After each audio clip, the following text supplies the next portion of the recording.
territory and in front of his own people. Abraham left him there speechless and went back to his mission of calling people to worship Allah. This event has been noted as particularly important because, in the Muslim perspective, it almost foreshadowed the prophetic careers of future prophets, most significantly the career of Moses. Abraham's quarrel with the king has been interpreted by some to be a precursor to Moses's preaching to Pharaoh. Just as the ruler who argued against Abraham claimed divinity for himself, so did the Pharaoh of the Exodus, who refused to hear the call of Moses and perished in the Red Sea.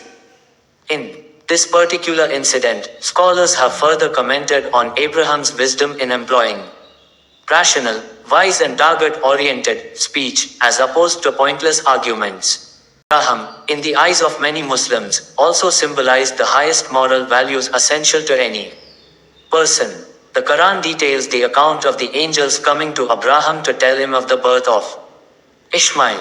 It says that, as soon as Abraham saw the messengers, he hastened to entertain them with a roasted calf. This action has been interpreted by all the scholars as exemplary. Many scholars have commentated upon this one action, saying that it symbolizes Abraham's exceedingly high moral level, and thus is a model for how men should act in a similar situation. This incident has only further heightened the compassionate character of Abraham in Muslim theology. Ibrahim's sacrifice, Timurid Anthology, page no 1410 to 1411 explains as Abraham's dream of sacrificing his son was a command by God. The reference verses are in Surah As-Safat, verse 100 to 107, 100. My Lord, grant me a child from among the righteous. 101. So we gave him good tidings of a forbearing boy. 102. And when he reached with him the age of exertion, he said, O my son, indeed I have seen in a dream that I must sacrifice you, so see what you think. He said, O my father, do as you are commanded. You will find me, if Allah wills, of the steadfast. 103. And when they had both submitted and he put him down upon his forehead. 104. We called to him, O Abraham. 105. You have fulfilled the vision. Indeed, we thus reward the doers of good. 106. Indeed, this was the clear trial. 107. And we ransomed him with a great sacrifice, Zibin Azim. Great sacrifice denotes the importance of the ram that replaced Ibrahim's son. Tafsir Ibn Kathir records Ibn Abbas' explanation of the verse, according to Muhammad's teachings. The explanation is as follows, and we ransomed him with a great sacrifice, 37, 107.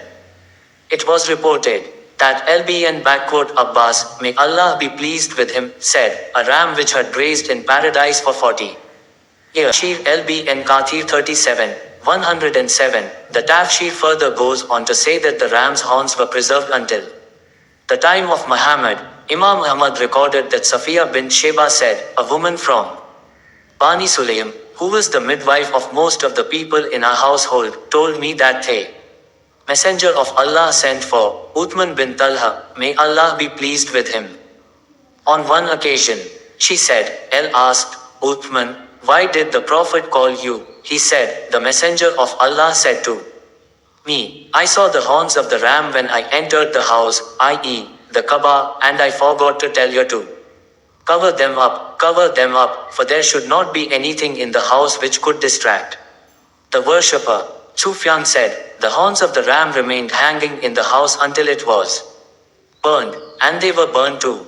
The Quraysh had inherited the horns of the ram that Abraham sacrificed, and they had been passed down from generation to generation, until the Messenger of Allah was sent. And Allah knows best. Day onwards, every Eid al-Adha once a year Muslims around the world slaughter an animal to commemorate Abraham's sacrifice and to remind themselves of self-abnegation in the way of Allah, and they would share the meat among friends, family, the poor and the needy. This is called Qurbani, sacrifice. Account, the classical Quranic exegete and historian Tabari offered two versions, whom Abraham was ordered to sacrifice. According to the first strand, Abraham wished for a righteous son. Whereupon an angel appeared to him informing him that he will get a righteous son, but when he was born and reached puberty, he must be sacrificed for Allah. Later, the angel appeared to Hagar to inform her about the upcoming child. When Ishmael was grown, someone appeared to Abraham, invites him to keep his vow. When Ishmael was grown, someone appeared to Abraham in a dream and said to him, "Keep your vow which you made. Allah bestowed upon you a boy by Hagar so that you may sacrifice him." So he said to Ishmael, "Let us go offer a sacrifice to Allah." So he took a knife and some rope and went with him until they reached a place in the mountains.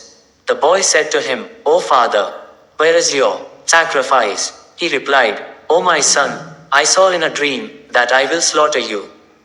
So pay attention to what you see." He said, "O my father, do what you have been commanded. You will find me, Allah, if Allah wills, one of the patient." Ishmael then said to him, "Make tight my bonds, so that I will not struggle to pull back your clothes so that none of my blood will be shed on them, for Hagar will see it and be grieved. Hurry, pass the knife over my throat so that death will be easy for me. When you come to Hagar, greet her." Abraham began to approach him and, while crying, tied him up. Ishmael too was crying such that the tears gathered by the cheek of Ishmael.